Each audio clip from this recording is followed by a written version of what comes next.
The U.S. Senate Special Committee on Aging will now come to order. In December, this committee highlighted the positive impact that having a purpose and engaging with the community has on older Americans. Witnesses shared powerful testimonies and firsthand accounts about how staying engaged, whether through volunteering, mentoring, or taking on new responsibilities, helps seniors live a happier, healthier life with a renewed purpose and goal for their next chapter.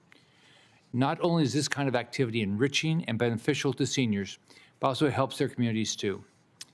In our December hearing, witnesses spoke about the many, many ways older Americans strengthen the U.S. economy, thanks to the expertise and perspective they bring to the job. The truth is that retirement doesn't have to be the end of one's career. For many, it's the start of a new, purpose-driven chapter in their lives. Seniors can and should use this time to chase and reach new goals and dreams. Maybe try the new hobby they hadn't had time for in the past, start a business doing odd jobs around their neighborhood, volunteer at their church, or even substitute teach at their grandkids' school. In all these things and more, seniors offer valuable insight because they have lived a full life of experiences and knowledge that can be passed on to the next generation. However, in that hearing, witnesses also shared some of the challenges members of our aging community face when their goals and dreams involve continuing to work or even going back to work full or part-time. In today's hearing, we'll look more closely at what these challenges are and how government is making it worse. The fact is, there are laws on the books that penalize older workers unfairly. The retirement earnings test is one of them. This test punishes workers between the ages of 62 and 66 who start to claim their benefits they are absolutely entitled to and have earned. It essentially takes $1 of their benefits away for every $2 they earn once their income hits $24,000 a year. The retirement earnings test was passed during the Great Depression, specifically to push older Americans out of the workforce and free up more jobs for younger Americans. But as we are all aware, it's not the 1930s anymore, and we shouldn't expect our seniors to be punished today by outdated policies passed then. Aging Americans deserve better. That's why I've introduced the Senior Citizens Freedom to Work Act, along with my friend and fellow committee member, Senator Tuberville. Our bill will get rid of the unfair retirement earnings test so that seniors who want to stay in the workforce can do so without being punished or robbed of their hard-earned benefits. But we need to do more than that.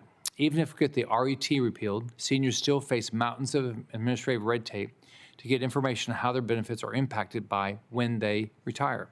The same red tape also makes it hard for seniors to decide when they should start withdrawing their benefits. Many Americans don't realize that when they start withdrawing can actually impact how much they'll be entitled to.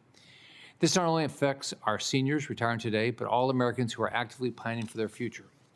We shouldn't be making it more difficult for our seniors or future seniors to find the information they need to make the best choices for themselves and their families. We should be making it easy, straightforward, and transparent so all Americans can make the best decisions as they plan for retirement. That's why I co-sponsored the Claiming Age Clarity Act, which also has the support of two of my colleagues on this committee, Ranking Member Gillibrand and Senator Warnick. This bill would give seniors better and more straightforward information about how their Social Security benefits change based on when they retire and when they start claiming their hard-earned benefits. The fact is, workers age 55 or older have been the fastest growing age group in the labor force more than 2 decades. In 1994, they made up just 10% of the workforce. In 22, 24%. People are living longer, staying healthier, and wanting to keep working and giving back to their communities and pursuing new goals and challenges. If our seniors want to stay at work, we should be empowering them and giving them all the information they need so they know what that means for their future. It's not the government's job to tell Americans when they should stop working or when they should claim their benefits. And it's definitely not the government's role to punish those who want to continue their careers later in life. Government should be working for our aging population, not against it. We should be giving our seniors transparent information and ample freedom to choose what is best for them. We should not penalize hardworking Americans for continuing to work after they reach retirement age. Because at the end of the day, it's older Americans who bring the experience and expertise necessary to get the job done. I look forward to hearing from our witnesses today about how we can get government out of the way, inject transparency, and make seniors have the information and freedom they need to make their later years their best years. Now I'll turn it over to Ranking Member Gillibrand. Thank you, Mr. Chairman. That was very well said. I appreciate your calling this hearing today, and I'd like to extend a special thank you to our witnesses for sharing your stories, expertise, and knowledge with us today. We can't make these decisions without the input from our constituents and smart experts like you, so we're very grateful for the collaboration. As mentioned by the chairman, when we look at the U.S. Census demographic data, approximately 65 million Americans, or nearly 20% of the nation's population, are currently over the age of 65, and that population is continuing to grow. By 2040, we expect 1 in 5 Americans will be 65. The U.S. workforce is rapidly changing. According to GAO, older workers now represent nearly a quarter of our total workforce, a growing share that reflects broader demographic shifts.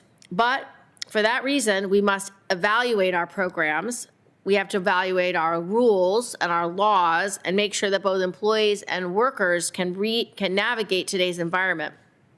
Since the 1930s, Social Security has provided the financial security to retirees and protected individuals against risks like disability and death. Today, 74 million Americans rely on Social Security benefits, and 184 workers pay into the system. One of the biggest retirement decisions Americans make is when to claim their Social Security. That decision gets even more complex for seniors considering collecting Social Security while also working, particularly because of the program's retirement earnings test. Certainly, there are lessons to be learned from the successful bipartisan reform in 2000, while the congressional record also points to budgetary and poverty issues that we also have to evaluate. Rising costs are forcing many older adults across the country to remain employed or to consider returning to work. For many, this is not a life choice, but it's not a lifestyle choice. It's an economic necessity driven by the skyrocketing costs of healthcare, housing, groceries, and utilities. And when these individuals decide to re-enter the workforce, they can face real barriers like age discrimination, the need to develop new skills, and other challenges that make it harder for older adults to live financially secure, independent lives. These individuals, like all Americans, deserve seamless access to the Social Security Administration. But my constituents are telling me otherwise. They report long wait times, both on the phone and for in-person appointments, difficulty finding out whether field offices are even open, and significant delays in obtaining those answers. This is happening at an agency that has cut nearly 7,000 staff since the start of 2025, marking the largest workforce reduction in the Social Security Administration history. So I will continue to fight on behalf of my constituents for an agency that functions well, treats its workers fairly, and provides employees the training they need to properly serve the American people. There are many solutions that Congress can undertake to support our seniors' economic resilience. I'm also committed to strengthening and protecting Social Security while also supporting older adults in the workforce by banning forced arbitration in cases of age discrimination, which can be achieved through a bill I have, the Protecting Older Americans Act. I look forward to hearing from our witnesses about our nation's work and retirement landscape. Thank you, Mr. Chairman. Thank you. Ranking Member Gillibrand, it's also great to work with you. I'd like to welcome our witnesses to today's hearing. They are experts in workforce and retirement policy and are here to discuss the important role older Americans play in today's workforce. First, I'd like to introduce Rachel Greszler. Rachel is a senior research fellow in the Plymouth Institute for Free Enterprise at Advancing American Freedom, AAF, and a visiting fellow in workforce at the Economic Policy Innovation Center. Prior to joining AAF, she spent 12 years as a senior research fellow at the Heritage Foundation and previously served for 7 years as senior economist on the staff of the Joint Economic Committee of the U.S. Congress. She is recognized as an economic expert in workforce, Social Security, pensions, family policy, fiscal policy. I want to thank you for being here for the third time. Your expertise is clearly very much appreciated here. Please begin your testimony. Nice to see you. Thank you, Chairman Scott and Ranking Member Gillibrand, for the opportunity to be here today. In my testimony, I would like to review the role of older Americans in the workforce and then explain a simple and pro-growth proposal to support instead of penalize older working Americans. Older workers are the fastest growing segment of the labor force, accounting for 3/4 of total employment growth since 2000. While part of this rise is due to the sheer number of the aging baby boomers, older Americans' labor force participation rates have increased 6 percentage points, even as younger people's participation rates have declined. Today's seniors are redefining what retirement looks like. Rather than a one-time permanent exit from the workforce, about half of Americans are choosing non-traditional retirement paths, including transitioning to more flexible part-time or independent work, as well as unretiring by coming back into the workforce after an initial exit. This shift reflects new opportunities and changing preferences. Americans are living longer, healthier lives, and many want to remain engaged and productive. And doing so provides physical, mental, and financial benefits. At the same time, flexible and independent work arrangements have made it easier for older Americans to continue working in the ways that work for them. Older workers' positive contributions cannot be understated, especially amidst cultural shifts that cry out for older generations to impart their wisdom, experience, and resilience to younger generations. Yet, certain government policies make it harder for seniors who want to continue working to do so. One policy in particular directly penalizes them. That is Social Security's retirement earnings test, which is a relic of the Great Depression when policymakers wanted to push older Americans out of the workforce to try to free up jobs for younger workers. Today, we want and need older workers. While the retirement earnings test is little known and often misunderstood, it functions like an initial 50% tax. So for individuals who first claim Social Security benefits before the normal retirement age, which is going to be 67 next year, and this is what most people do to claim benefits early, they lose $1 in benefits for every $2 that they earn over the limit of about $24,500 per year. This results in, for example, a marginal tax rate of 74% for somebody who's making $29,000 and a marginal tax rate of 84% for somebody who's making $70,000. Not surprisingly, studies show that this causes people to work less and earn less than they would otherwise choose. And while those lost benefits are gradually added back into recipients' monthly checks after they reach the full retirement age, most people don't know that, and they perceive the test as a pure tax and subsequently reduce their earnings or stop working altogether. Moreover, individuals with lower life expectancies typically don't recoup all or sometimes any of those lost benefits. The earnings test is also confusing for seniors, and it costs the Social Security Administration $70 million per year to administer. And this includes hundreds of thousands of improper payments issued through it. Now, if somebody wants to stop working at age 62, that should be their choice. But unlike their Great Depression-era counterparts, today's older workers shouldn't be ushered into an early exit by an outdated Social Security provision. Ending Social Security's retirement earnings test, as Senator Scott's Senior Citizens Freedom to Work Act of 2026 would do, is a win-win. In addition to erasing confusion and administrative burdens, I estimate that it would add up to 1 million workers to the labor force and increase personal incomes by up to $66 billion per year. That extra work and earnings would generate up to $18 billion in annual tax revenues, including an additional $8 billion per year for Social Security, which would modestly extend the program's solvency. The last time that Congress addressed the retirement earnings test by eliminating it for everybody above the full retirement age, the bill passed with 100% bipartisan support.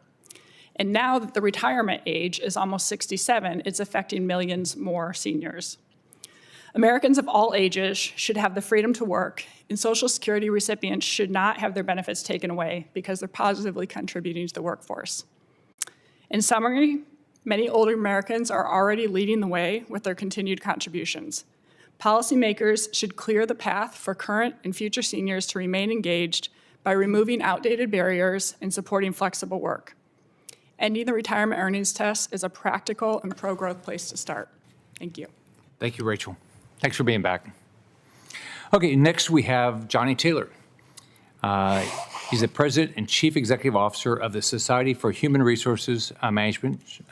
His career spans more than 20 years as a lawyer, human resources executive, and CEO in both the not-for-profit and for-profit spaces. Thanks for being here. Please begin your testimony. Thank you, Chairman Scott and Ranking Member Gillibrand. Thank you for this opportunity to testify today. Let me begin with a sort of simple reality. America's workforce is changing. We've all talked about it. The fact of the matter is we know it. You've pointed out that in 1994, about 12% of Americans in the workforce were age 65 and older. Today, that's closer to 20%. We also know a shocking stat that I often tell people that the fastest growing segment of the U.S. workforce are people 75 and older. Not just 65, 75 and older, albeit on a smaller base. But the fact of the matter is people are working longer, much longer. And this is not a temporary trend. It's a structural shift, and it requires us to rethink how we approach work and retirement. First, as you've all pointed out, this is good for people. At SHRM, where we represent approximately 340,000 members across the country in every industry, we're seeing a clear shift.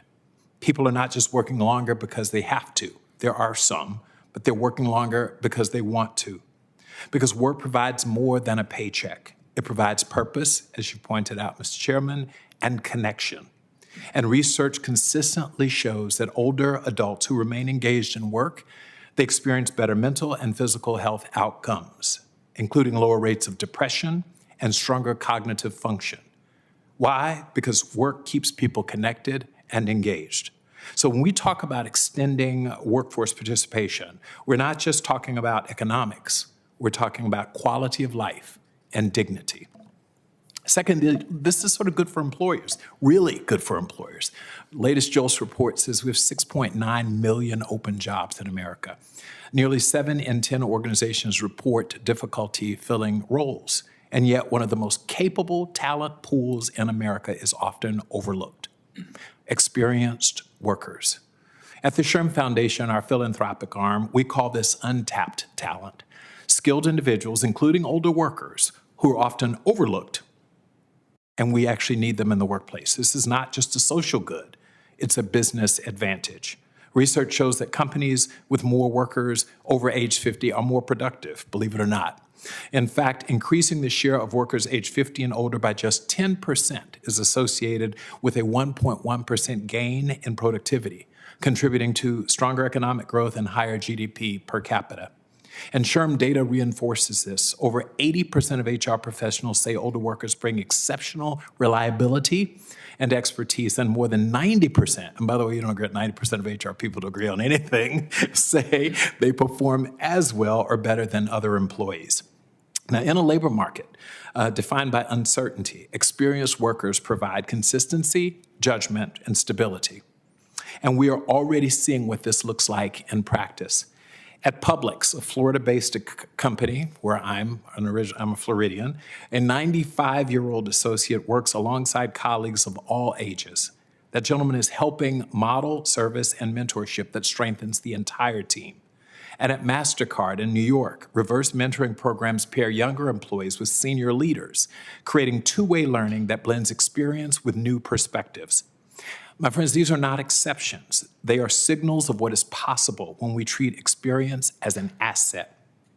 But our systems simply have not kept up, and you've heard this a lot. Too often, workplace practices and policies still reflect outdated assumptions that retirement is a single moment, that contribution declines with age. Today's workers want flexibility. They want phased retirement and opportunities to continue contributing in ways that fit their lives. And when we don't provide these options, we're not just timing individuals or limiting individuals, we're limiting our economy. And that's why this alignment matters. So let me close with this.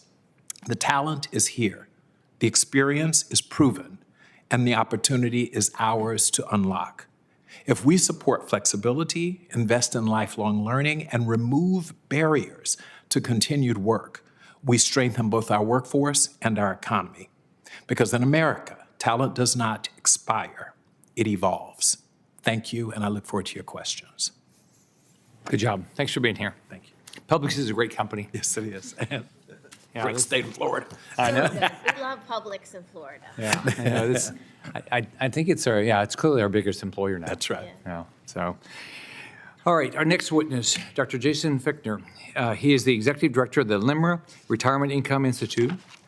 Previously served as the Acting Deputy Commissioner of the Social Security Administration, nice, easy job, and their chief economist.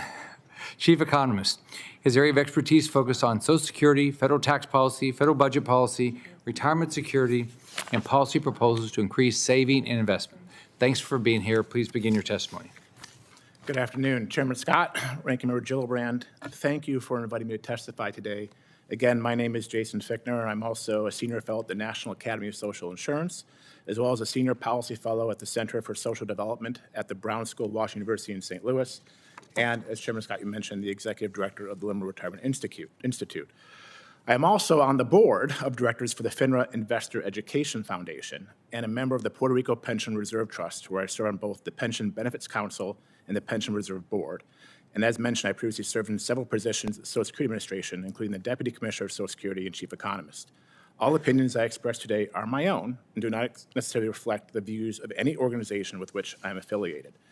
I want to also thank Chairman Scott and Ranking Member Gillibrand for your leadership in ensuring that important public policy issues involving aging and Social Security get the attention and the debate they deserve, and that ideas and viewpoints from all sides are aired in a collegial, productive, and respectful manner. It is truly a privilege for me to testify before this committee today.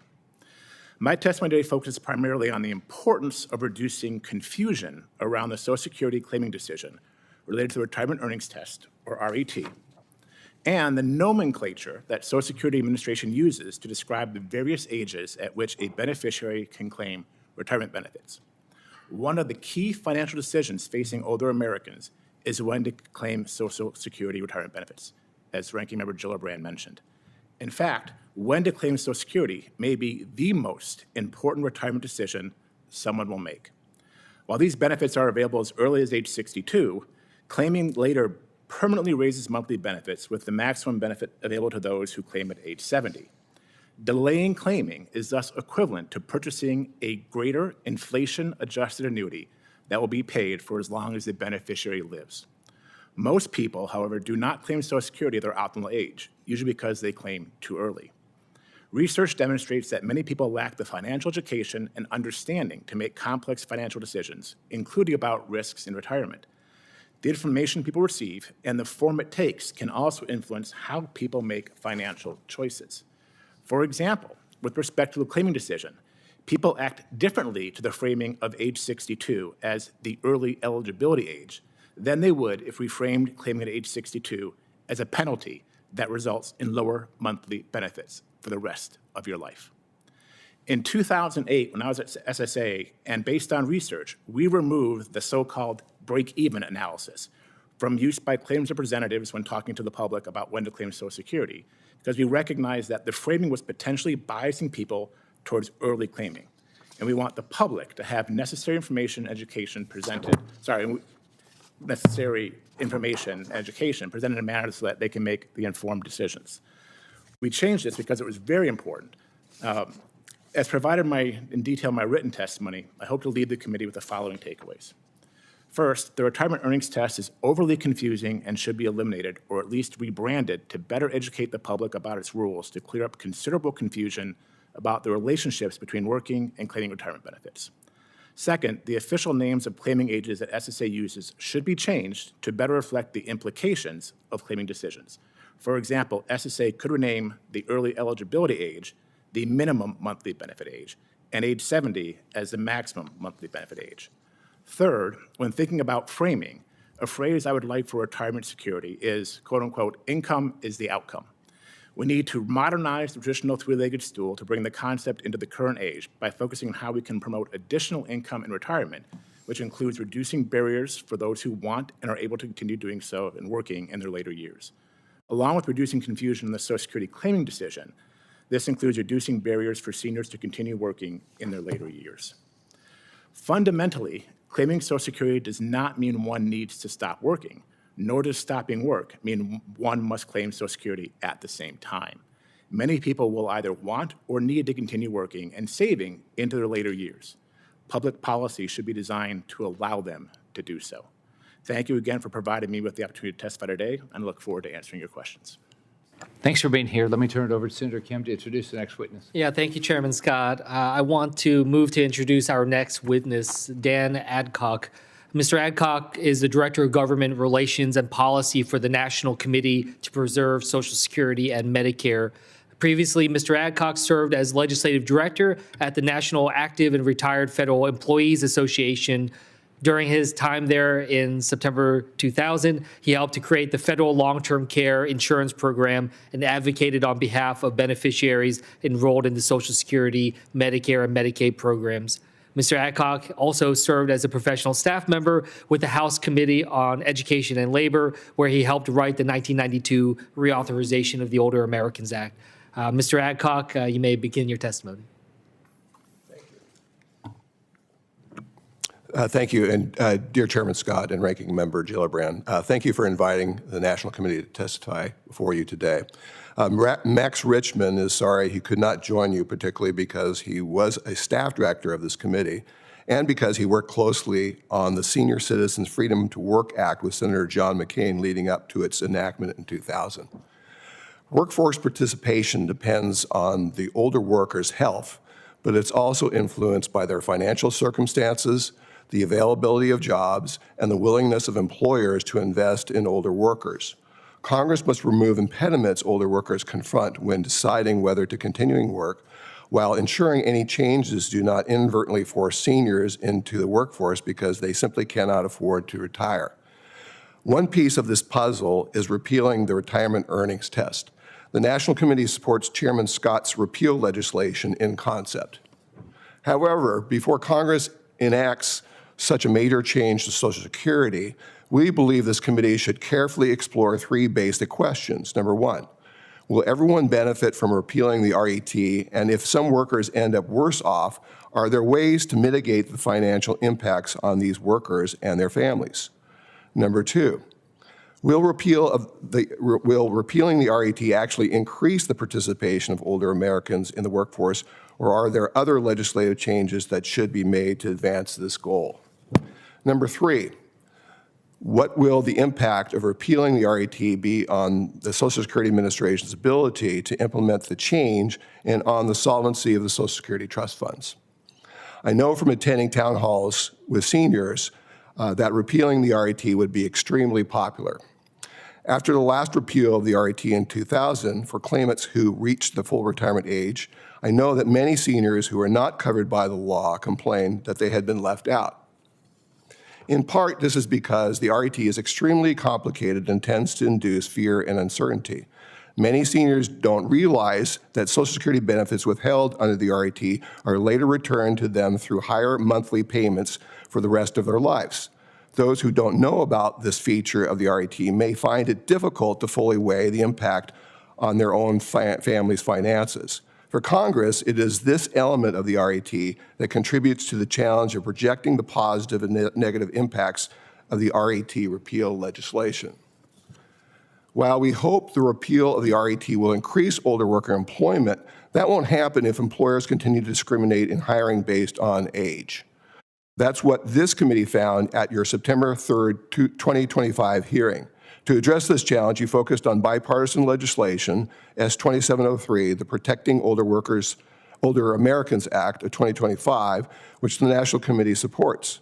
This bill would eliminate the current practice of employers utilizing forced arbitration to resolve age discrimination complaints, which would shift some of the leverage in these claims back to the workers. The National Committee is also concerned about the Social Security Administration's ability to implement the RET repeal since the agency has undergone a dramatic downsizing as a result of DOGE-inspired staff cuts. In the short term, SSA will be required to modify its computer programs to reflect the elimination of the RET's impact on early retirement reductions. The education piece of an RET repeal is especially important to help beneficiaries make good decisions about when to claim retirement benefits. We urge you to ensure that SSA has enough additional resources to do this work so it is not forced to shift resources from its other operations, which are already severely underfunded. Finally, we know from former Social Security Chief Actuary Stephen Goss that RET repeal will ultimately reduce trust fund costs, but we are concerned how paying more benefits shortly after the RET repeal is enacted would affect Social Security solvency when reserves are expected to be depleted by 2034. The question needs to be answered before repeal receives serious consideration. In conclusion, I want to thank you again for holding this hearing, this important hearing, and for inviting me to testify. Thank you. Thanks for being here. Thanks for your testimony. Now we'll get to questions. Rachel, the retirement earnings test was originally designed to help younger Americans get jobs when unemployment ran rampant during the Great Depression. Does that make sense to keep in place now, nearly 100 years later? No, it doesn't make sense anymore, as we are needing more workers and more producers, and even that original thought was a little bit flawed to begin with, because you actually want more workers to produce more to generate more demand. So on both ends, that should have not been the policy to begin with. But absolutely today, not only do we want more people working, we need more people working. By 2034, there will be more seniors in the U.S. than there are children for the first time in U.S. history. And so we need those older workers. All right. Mr. Taylor, you have written extensively on the value that older Americans bring to the workforce. What are you hearing from employers? Are they trying to recruit and retain older workers, or is there still quite a barrier of age discrimination? So there's no question that ageism is alive and well. Unfortunately, or fortunately, I should say, during the post-COVID period when unemployment was sub 2% in some states, we didn't see as much rampant ageism because we needed the talent. We continue to need the talent. That being said, there are still certain barriers. We've got to work on changing the language, as you've described in many ways, how we speak about older employees. That continues. There's a built-in narrative that it's time for you to move on. There's a perception amongst younger workers that you're keeping me from my next opportunity because you won't move on. So there's an inherent tension that never happens in politics. Never happens. And as a result, that really does present some really some significant problems in the workplace. Younger employees want their next shot, and the older employee isn't moving on. So what we're trying to do is describe these reverse mentoring programs, opportunities for people to take on part-time roles, which older employees are willing to do, especially if you solve for the RET challenges. And so we think we can solve for this. The other big challenge is flexible work. What we need increasingly, because of worker productivity and lower worker productivity participation rates, we need older workers in the workplace. And so there's not as much of a barrier as there has been when it comes to ageism, but it's alive and well for people who have their own biases. That makes sense. Yeah, whenever you're going to run for re-election, everybody that wants to run for your office suggests you ought to move on. They have something else for you. That's right. So, Mr. Fichtner, there's a problem with how the retirement earnings test is discussed with beneficiaries. It's complex and not very transparent. What does research show about how well older Americans actually understand these rules? It's a great question, Senator, and as you guessed, it does not, the research shows they don't understand it very much at all. In fact, they're confusing what the RET is. They hear retirement earnings and they hear tax, not test. And that discourages work, as Rachel Greszler pointed out in her testimony, and you mentioned in your opening statements. What is interesting, and this is also what my colleague mentioned, that the people hear this, and then they see this idea that money's being taken out of their Social Security check. So they actually then think it's a tax. They don't understand potentially they might get it back, and that technically it's actuarially neutral. But no one likes to hear, well, it's actuarially neutral, we'll take it out today and give it back to you tomorrow. No one likes that idea. So it discourages work. We're not sure the research shows why it actually, if people are not working because they're confused about it, or if they just don't want to work, they do want to work and then claim Social Security. But the language we're using we know is confusing, Senator, and that's why we very much want to change the language on the Claiming Act and also get rid of the retirement earnings test. Yeah, makes sense. Mr. Adcock, how can employers better recognize and leverage the experience and institutional knowledge that older workers bring? Well, I think it's kind of a mixed bag. I think that's especially with workers who are professionals and who are white-collar jobs. I think that many of them are in tune to the idea of trying to bring people back and value bringing back older workers and the experience they have, and also being flexible about how they bring them back. So, because some workers may not want to work full time, they may want to have a glide path towards retirement. So maybe for 5 years they want to work part time or as a consultant. And I think if employers do that, I think that's the case.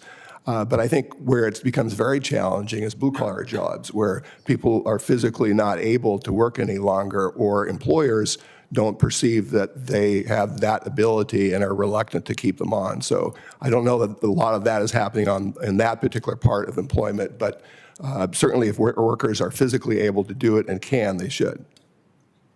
Thank you.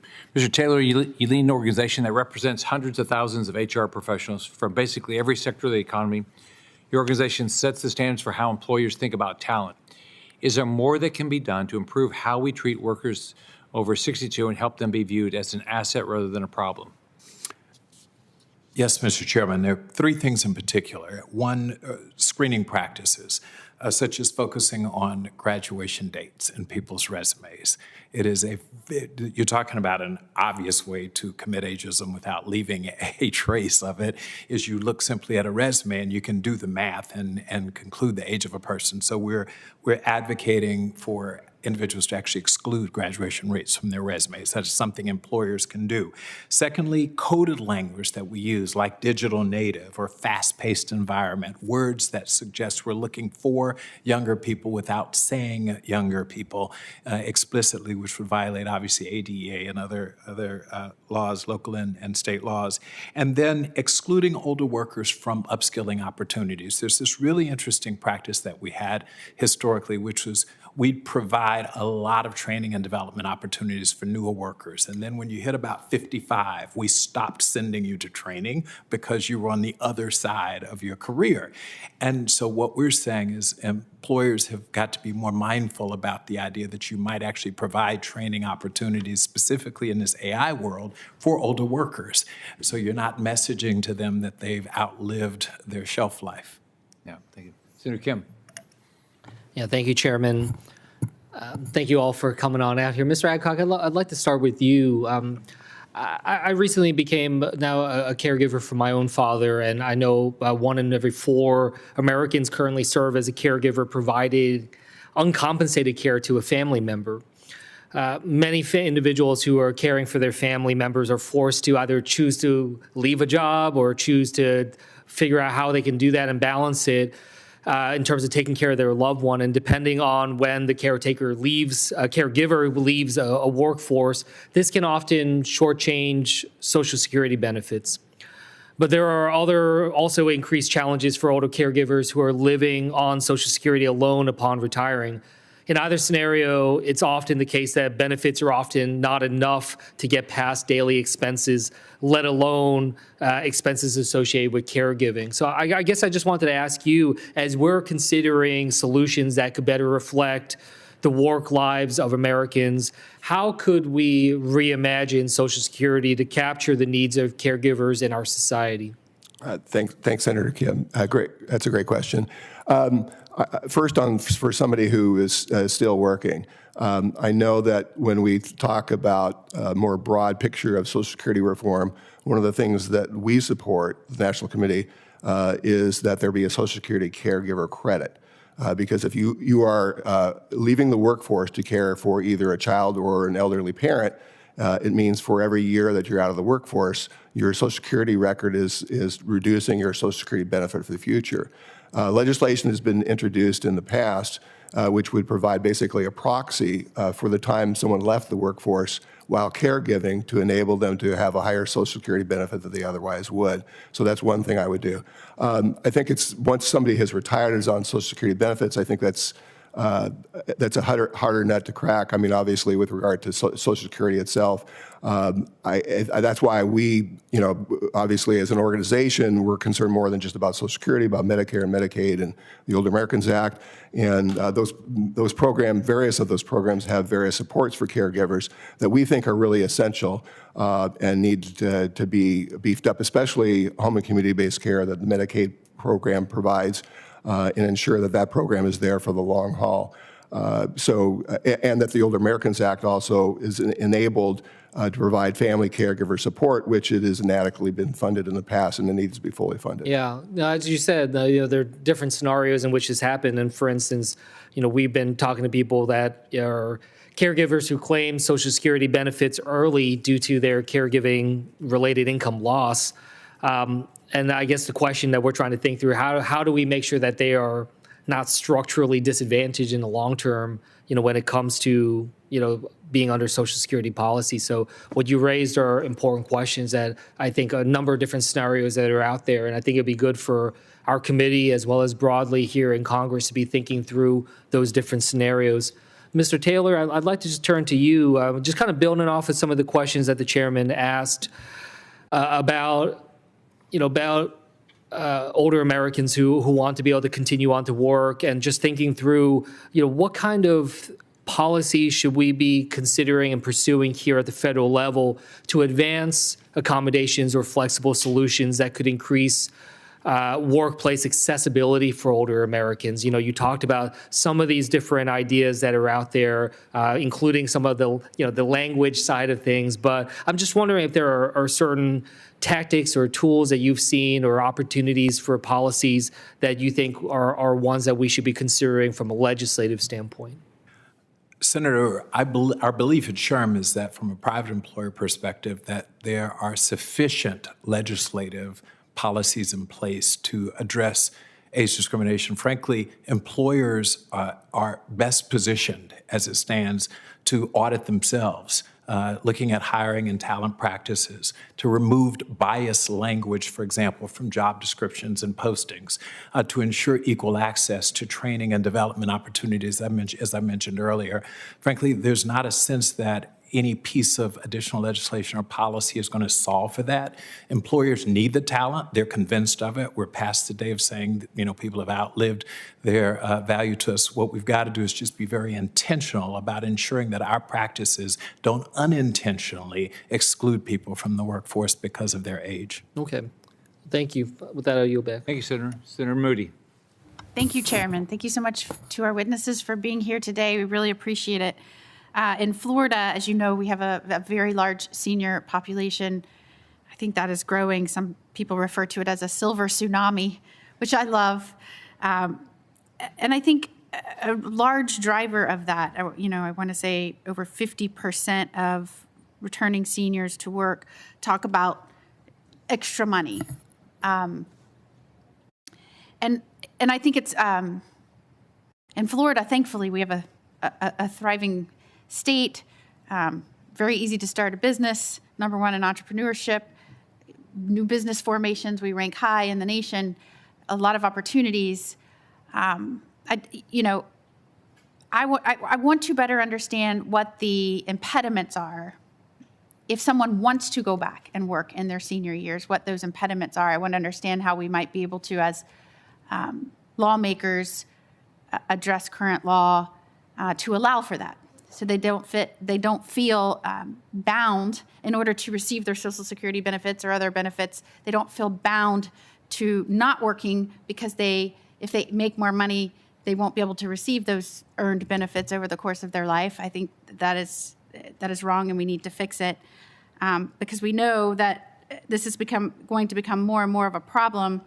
I think by 2030, all baby boomers will be over the age of 65. My office staff keeps thinking that I am a baby boomer, and I keep assuring them that I am not.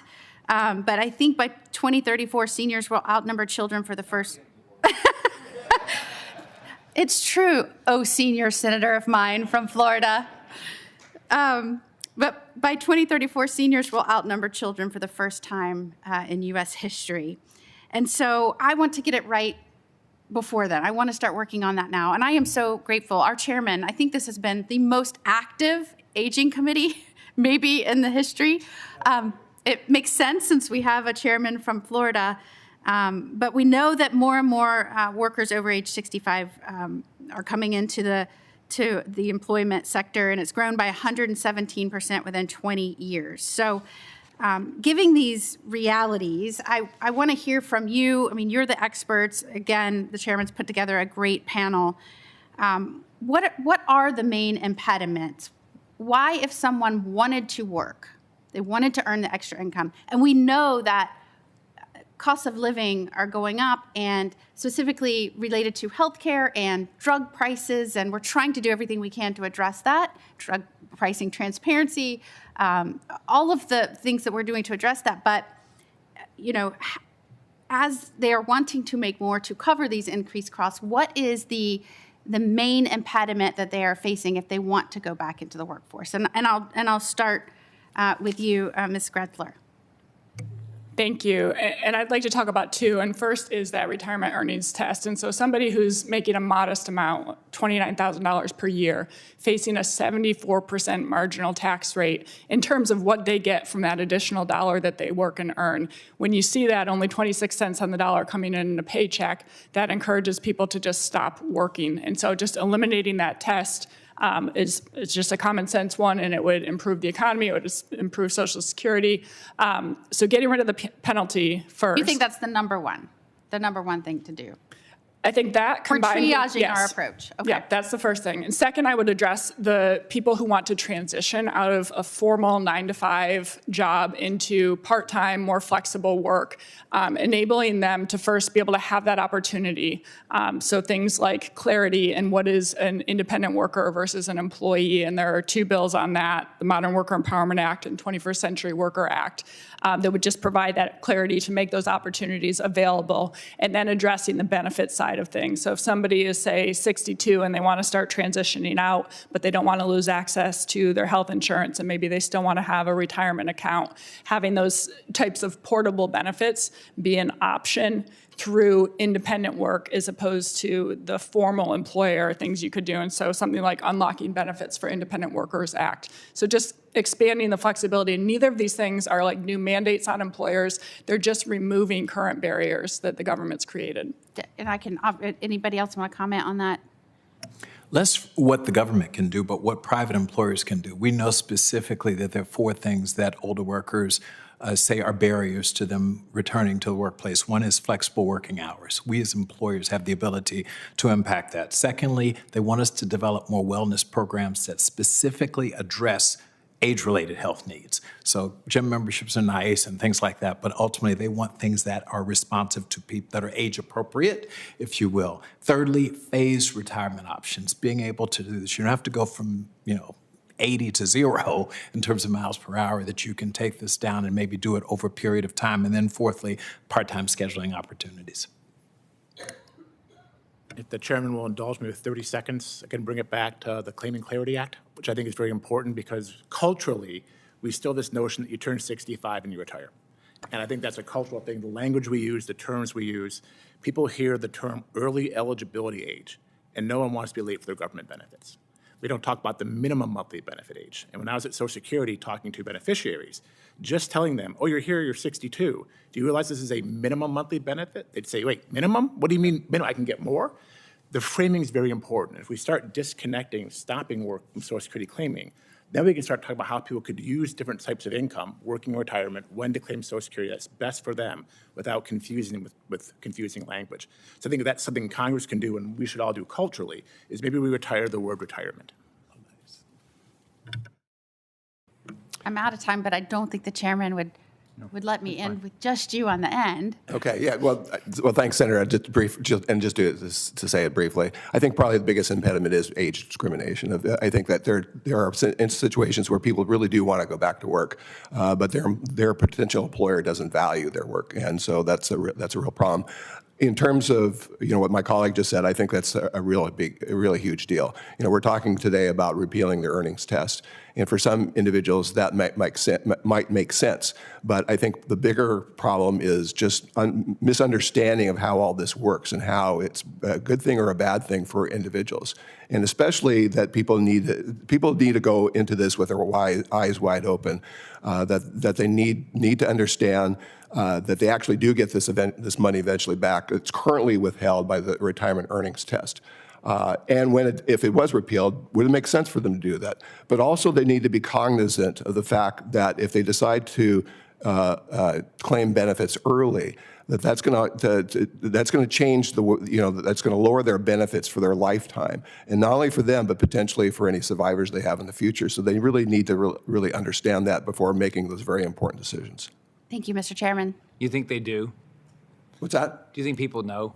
I think sometimes they do. I think sometimes they don't. That's why if your legislation became law, I think it's really going to be incumbent on the Social Security Administration to educate potential beneficiaries about what decision is in their best interest. I'm trying to think. I don't think on what I get a form every so often, right? I don't think it's ever talked about survivor benefits that I remember. I have to look at it. Senator Warren. Thank you, Mr. Chairman. So when he ran for president in 2024, Donald Trump repeatedly promised that he, quote, wouldn't touch Social Security. And as soon as he took office, he immediately directed Elon Musk, who thinks that Social Security is a Ponzi scheme, to doge his way through the Social Security Administration. He slashed staff. He created new administrative hurdles that make it harder for Americans to get their checks, money that they earned. That is effectively a benefits cut. Now, Senate Democrats have fought back, and we have forced the Trump administration to reverse course on some of their most harmful policies, but this fight is not over. Social Security Administration is still facing a customer service crisis, and the Trump administration and the Republicans are still looking for ways to cut Social Security. So their current approach is make Americans work until they drop dead. So just listen to what Trump's appointees are saying. When asked about raising the retirement age, Social Security Administrator Frank Bisignano said, quote, everything is being considered and will be considered. Mr. Adcock, you are a Social Security expert. How would raising the retirement age affect Americans' benefits? Well, simply put, it's a benefit cut. It doesn't matter whether you claim Social Security benefits at 62 or 70 or how long you live, it's a benefit cut in any way you slice it. And so for every year you decide that you're going to raise the retirement age, you're taking about you're losing $24,000 of income for every year. But then in your future benefits, for every year that it's increased, you're losing about 7% of your benefits. So raising the retirement age on Social Security by 1 year costs $24,000, and over your lifetime is about a 7% benefit cut. Is that? For each year. For each year? Yeah, that's right. For each year. So because some of the proposals that are being discussed would raise it from 67 to 69 or 67 to 70. So if you go to 70, if you do the math, how big is the cut? Well, the math ends up being, it's a 20% future cut. A 20% future cut. Right. Okay. Yeah. So Frank Bisignano is not alone in this. After the Republicans blew trillions of dollars on a tax cut for their rich buddies in their big, beautiful bill, Dr. Oz said the way we dig out of a deficit is having, quote, the average American work a year later and not retire. Mr. Adcock, how many Americans without a college degree work in physically demanding jobs? In that category of people who don't have college educations, about 41% of them. So what does it mean to work an extra year? Well, it means an extra year that you don't have benefits, and especially, when we're talking about this particular group of people who need to retire early, generally their longevity isn't as long. I mean, I think I've seen studies where when you take the bottom half of the income scale, they live about 5 years less than the people at the top end of the income scale. And and especially the other part of this is that if you do have a physically demanding job, and you're likely also to be from a community of color, in these situations, it means that you're going to need to claim benefits early. And so today, under current law, if you claim early at 62, you're taking about a 30% cut to your benefits, had you not waited until your full retirement age, currently at 67. But if you were to raise the retirement age to retirement age to 70, we're talking about a 50% cut. Wow. Wow. And I just want to add in this, there are obviously also people who have college degrees who also have physically demanding jobs. Sure. Am I right on that? Oh, absolutely, yeah. Right. My favorite example are kindergarten teachers. Try it sometime. Right. But unsurprisingly, Dr. Oz is not thinking about the millions of Americans who work in manual labor, who have physically demanding jobs, many of whom have ground their bodies for decades at construction sites, hauling boxes in warehouses, scrubbing bathroom floors, and literally may not be capable of adding work. Indeed, as you say, these are often the people who have to retire early because they're just physically spent. And look, I'm all for older Americans working longer if they want to work longer. But let's not confuse wanting to work with being forced to work because the Trump administration is taking a sledgehammer to Social Security.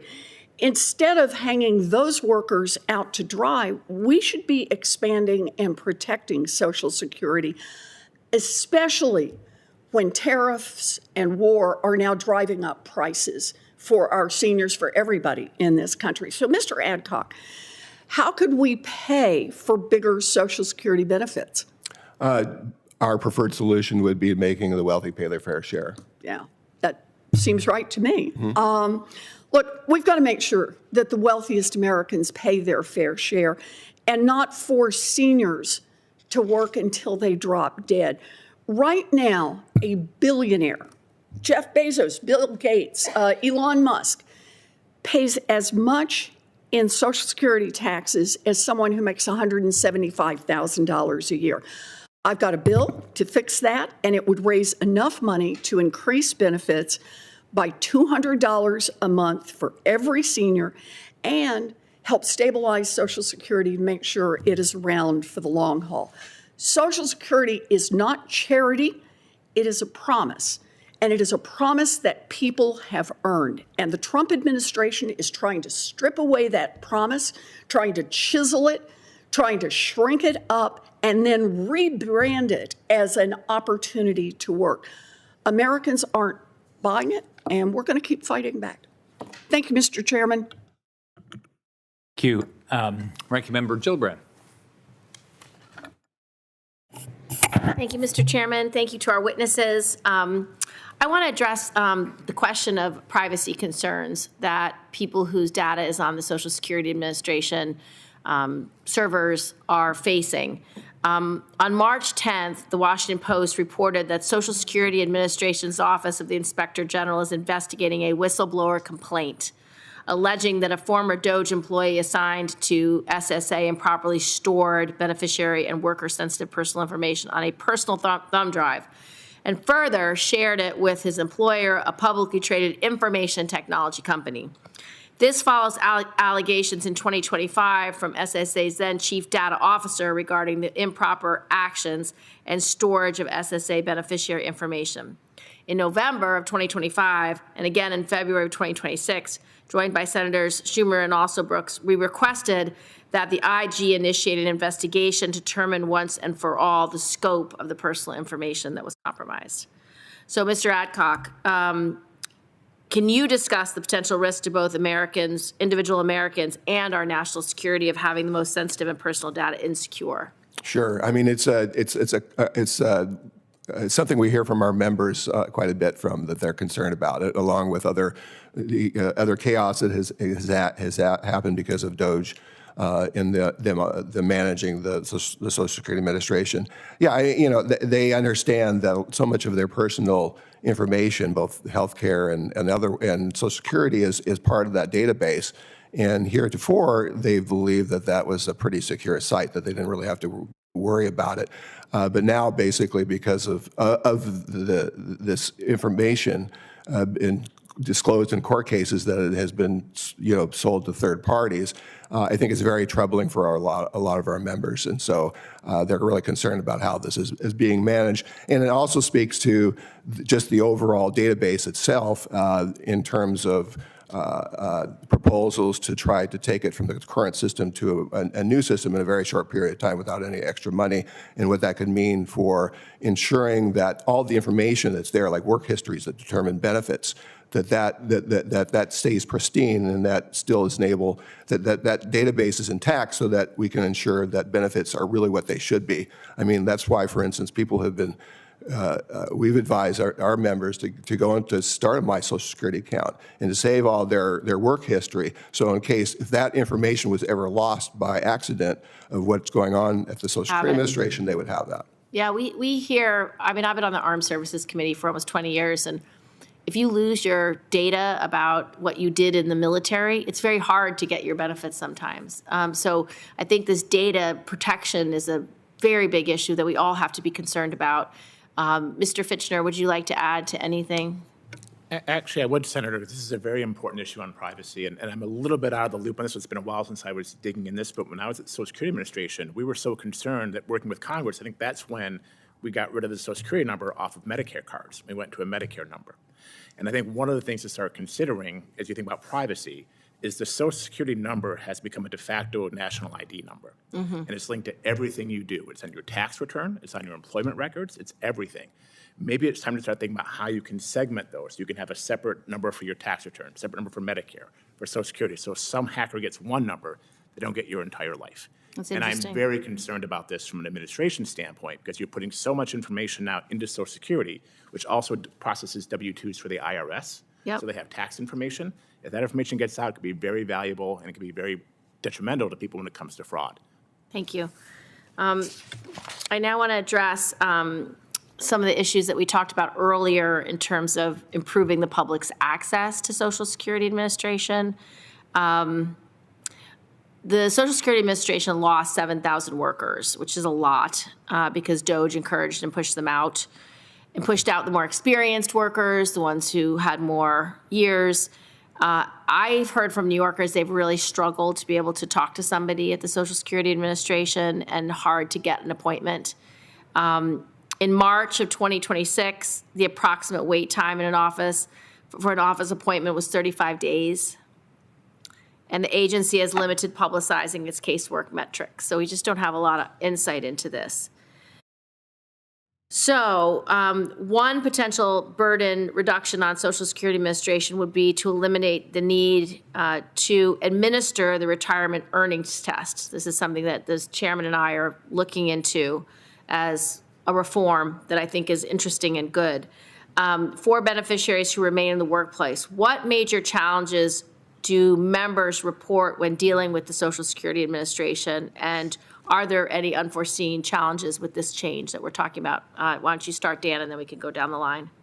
Yeah, no, clearly we've been, for more than a year now that we've received lots of calls from our members that have made similar complaints, that they've had to wait a long time to make an appointment with the field office if they can get in touch with the field office. And now that's being compromised in some sense because in order to make an appointment at a field office, you can't do it individually with an individual field office. It's being switched now to a national call center in which you have to make those appointments. I think the same is true as also accessing the 800 number, waiting a really long time in order to get calls. Obviously, Social Security disability insurance claims, we don't work as much on those as other organizations do, but we've heard that time, the lengthy period of time in which it takes to adjudicate those cases has really increased too. So yeah, all of these things have been a huge problem in terms of people being able to talk to the agency and transact business with the agency. Dr. Fichtner? It's a great question, Senator. And the one thing I would point out is that before I was asked to testify on this hearing about the retirement earnings test, I've been working with some advocates about the possibility of moving the administration of the RAT over to the Internal Revenue Service. Because this is an income-based issue we're talking about. And who is better to manage income-based issues when it comes to working is the IRS, not SSA. Interesting. And IRS also has funding challenges as a Social Security Administration. But as Rachel Greszler put in our testimony, the agency spends $70 million administering the RAT. If they're not administering the RAT, that's $70 million they can put someplace else, including customer service. And I think one of the things, and I'll channel my old boss, Commissioner Mike Astrew, who came before committees on the Hill, on the Senate and the House, asking for more money, and said, here's what I need, and here's how we'll demonstrate and prove to you that we're doing what we say we're going to do. Hold the agency accountable. So if the agency needs more money, have the commissioner come in and say, here's what I plan to do with this money, and here's how I will report to you how we're coming along, which could be public hearings. For a while, the agency was putting on YouTube its operational meetings so you could see their metrics. That's no longer there. I would love to see that back. It was very much a transparency issue to see what the agency was doing in their metrics instead of hiding them, make them public. Why aren't they doing it? Very good question, Senator. I do not know. We could maybe do a letter on that, asking them why. Mr. Taylor, anything to add? Wouldn't add anything. Ms. Greszler? Yeah, so from 2019, we know that the RET affects could affect about 5 million people, and about 500,000 individuals did have their benefits reduced or completely eliminated. So that's 500,000 individuals who many are going to be confused and are going to call the SSA, try to schedule a visit. So by eliminating the test, you could immediately eliminate all of those things. And so it's a very kind of quick simplification. The one thing that you would need to do is those who are already in that 62 to 66 age range who have had some benefits held back, you'd have to figure out how are we going to get those back to them? Is it going to be an immediate, like one-time refund, or are they going to be in the old system and still move forward and wait until their full retirement age? But that's a pretty easy fix to make. Thank you, Mr. Chairman. Yeah, I'm fine. I mean, we ought to get the information. Yeah, I mean, we ought to find out. yeah, So, I agree. we were, both of our states have a lot of seniors. Yeah. So, Ms. Greszler, can you speak a little bit about the positive potential impact that repealing the RET will have on the trust fund? Yeah, so it's a modest impact. I've estimated up to about $8 billion additional dollars per year, and this is because individuals are working longer, and as they work longer, they're paying additional payroll taxes. So that's boosts Social Security's revenues, Medicare's, state and local income taxes, federal income taxes. So it's really kind of a spillover, not just to Social Security, but to all the other government revenues as well. Mr. Taylor, from your perspective, what are the most common misconceptions employers have about older workers, and how do those perceptions differ from the evidence you see? So number one, it's that they're unwilling to learn new ideas, and particularly in this AI environment. And what we've learned is there's reticence.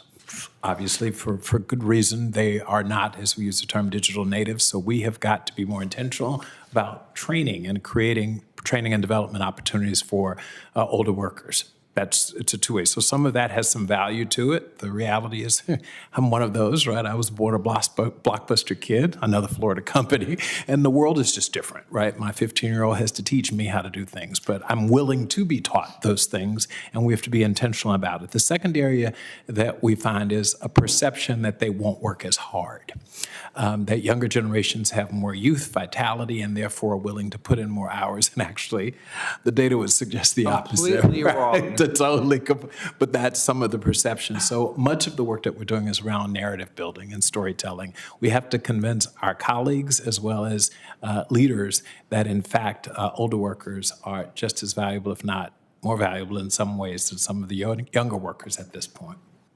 I think my generation, I think probably everybody thinks their generation is the hardest working. I'm sure my parents thought their generation was the hardest working. And it could be true, right? Who knows? Mr. Fichtner, can you explain how repealing the RET test would also provide freedom and flexibility for older Americans when making benefit claims? Oh, definitely. Thank you, Senator. So one of the issues people see is they still have this cultural issue that when they stop working, they have to claim Social Security. If they claim Social Security, they have to stop working. So one, if we disconnect that, that's the first thing.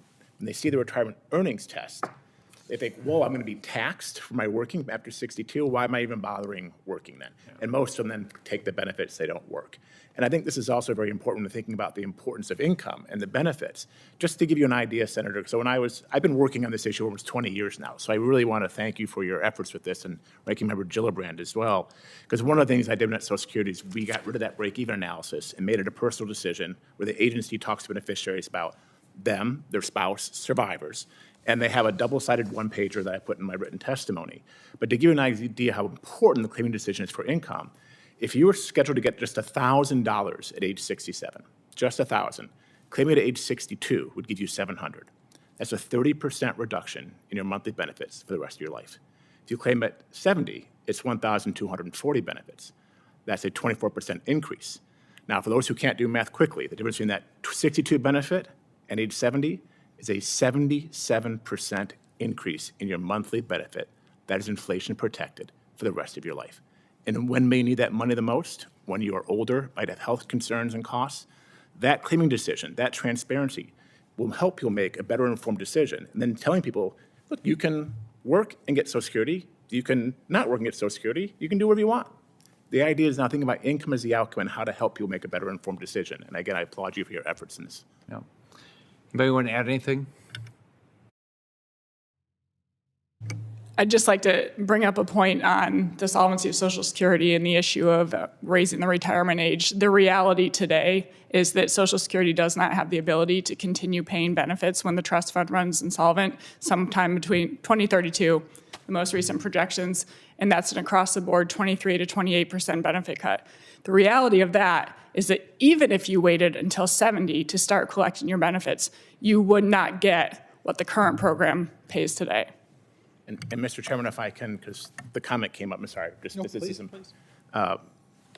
whether or not to touch Social Security, like hands off Social Security. What I would encourage the Senate is to put their hands on Social Security, because the default is trust fund The depletion. default's horrible. The default is horrible. It is roughly a 23% benefit cut across the board. Technically, you could say Social Security is solvent because it is designed not to pay benefits greater than it has in revenues. Yeah. But that default, again, is the worst option. And so I think I would love to encourage, and the trustees have been saying this for over 20 years, Yeah. the sooner Congress acts, the better. So I would encourage. It's really not fair. I mean, it's not fair to people that, that rely on it. I was governor of Florida, and I think when I went in, the pension plan was like 82 or 83% funded. And people act like that's okay. Okay, wait a minute. Well, again, how's that okay? I The private sector can't do that. I chair the Puerto Rico Pension Reserve Trust, and out of the bankruptcy of Puerto Rico, their public employee pension plans Yeah. were underfunded to the tune of $0. Yeah. And the $40 to $50 billion of liability, which we're turning around. But this is important to do things earlier, not wait until the Yeah. last minute.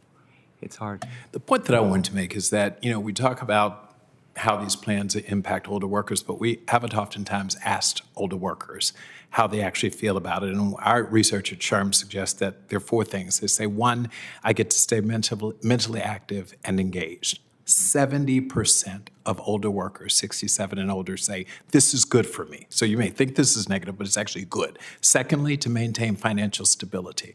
I actually want to do this. Not that I need to, but maintaining financial stability, vacations, trips, taking care of the grandkids, et cetera. Thirdly, to avoid boredom. The reality is people work for purpose in retirement.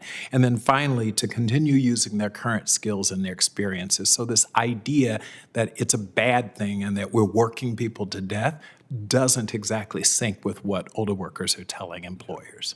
Yeah, I mean, some of the jobs are too demanding, right? So, but I think, everybody wants to have, I don't know anybody that doesn't want to have purpose. So I don't plan on retiring. So, but we have to figure out how to preserve Medicare and Social Security. So I've only been up here 7 years. It's pretty hard to have that conversation right now. So, but if we don't, it's not fair to the people that are relying on it. Just like when I was governor of Florida, I worked hard to get the pension plan fully funded. So it's hard. Anybody else? Okay. I want to thank everybody for being here today and participating. I look forward to continuing to work with members. If any senator has additional questions for the witnesses or statements to be added, the hearing record will be open until next Wednesday at 5 p.m. Thanks, each of you.